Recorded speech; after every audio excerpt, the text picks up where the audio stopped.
But it sounds like Pendulum and flow started coming in all of these experiences in all of our generations. And so I'm curious as to like where this idea of pendulum came from, and this idea of flow, and is flow just one side of a coin to, like, say for instance static or not flow? Because right now if you ask someone what would you say, or how would you describe VSCK, you would easily say flow based on what's out there right now anyway. Pendulum and sword-based stuff, and Sonny's elusiveness, and just trying to understand how we can help paint the picture of this evolution of how he got to third gen from first gen. Do you guys have any ideas as to where Pendulum came from? Yeah, I know you mentioned it befefore, but yeah. Did we talk? I think maybe we were talking about it offline, but for sure it came from dance. And Ren, what'd you say that was? I think one was not ballroom, but was. There was cha-cha. There was a lot of stuff. It was like social dance. Not ballroom, because that's for. I was going to say something funny, but I'm not going to say it. Okay. All right. Yeah. They had a lot of name for it, like touch dancing. There's partner dancing, basically. Yes, partner dance. It's social dance. Yeah. East Coast, West Coast, but I had some other funny thing to say. But yeah, so partner dancing was part of that conversation piece of the flow, the back and forth. So he was excellent in Steve will tell you that in Europe he had lines of women waiting to dance with him. Crazy. That's wild. Right. It is, right? Because once you're in bands and people that did not know how to dance, he would make him look good. Right. This is why the attraction to, hey, I look good. I don't know how to move, but he would just guide people, women specifically, and that's the prowess of being able to teach flow, right? You lead them, you get them there, and this is all the hata portion, which is the fainting portion of his art, right? And but yeah, absolutely the dance, because he was that in the 70s already. He was a champion dancer, right? Well, I don't know about a champion dance, but he did a lot of it. Like the clubs and the touch dancing was huge. The I forgot what they're called. There's a name for it in the 70s. Okay. with the lights. Disco? Come on, Ren. I didn't want to say it. This is your time, right? I did not want to say it. That would have dated my ass. Oh, that's hilarious. Yeah. Well, I find it interesting though. Back then, yeah. What's that? He was already partner dancing by then. Right. So a lot of this stuff was movement, right?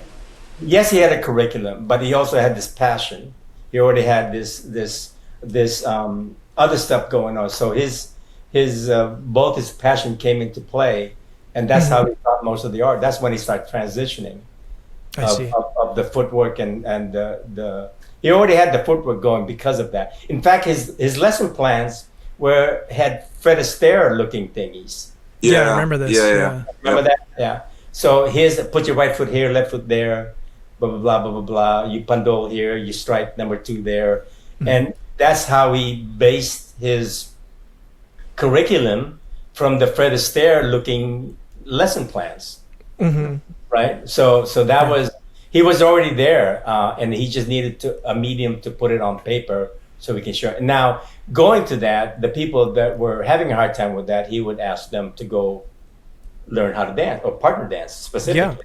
Yeah. And most of them were lighter color.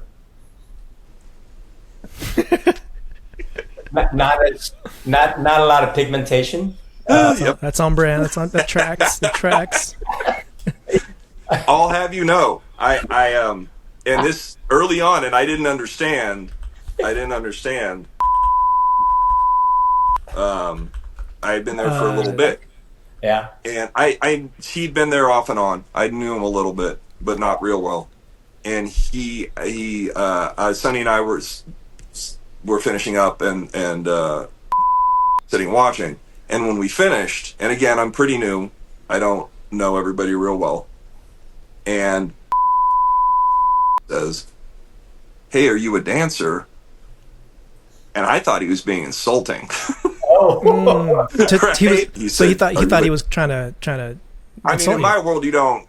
That's not. Yeah, you don't associate dance You don't. with martial Yeah, you arts don't. and fighting. That's Yeah, not. you're right. And I'm How like, dare you? excuse me, like, this is gonna get awkward real fast. And he was like, no, you move real well. And I was like, okay, right. But like, there's definitely there was that moment of like, oh, this is okay. This is gonna end probably before it starts. Yeah, right. But But it was a compliment. yes, it was. But I had not learned that yet. Right. Along the same lines of like, oh, you hit hard like a boxer, and I was like, oh, and I'm feeling good about myself. He's like, no, no, no, no. He's like, it's too slow. And I was like, oh, Right. You don't know if it's a good thing or a bad thing. I do find it interesting that a lot of great fighters do have dance experience. I mean, you look at Bruce Lee, he's like champion cha-cha dancer. But outside of Sonny and Bruce Lee, you also have the boxer Lomachenko. His dad took him out of boxing and had him study traditional Ukrainian dance.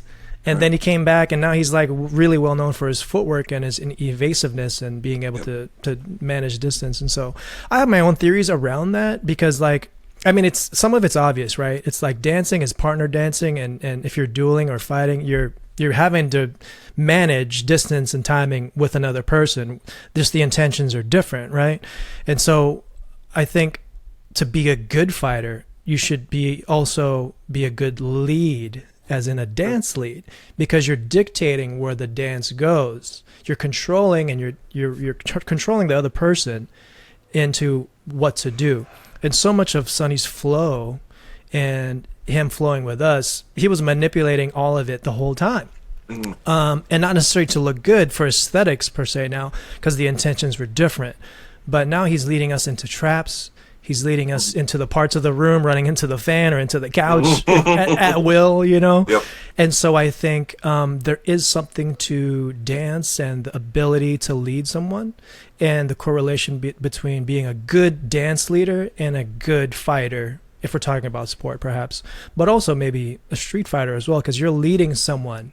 As soon as you flick the cigarette into someone's face, you just took the first step, and now you're leading them into a trap.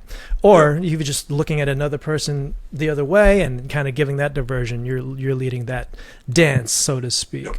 And so I think that's so brilliant. But that's something I also didn't really reflect on until I had to teach this thing.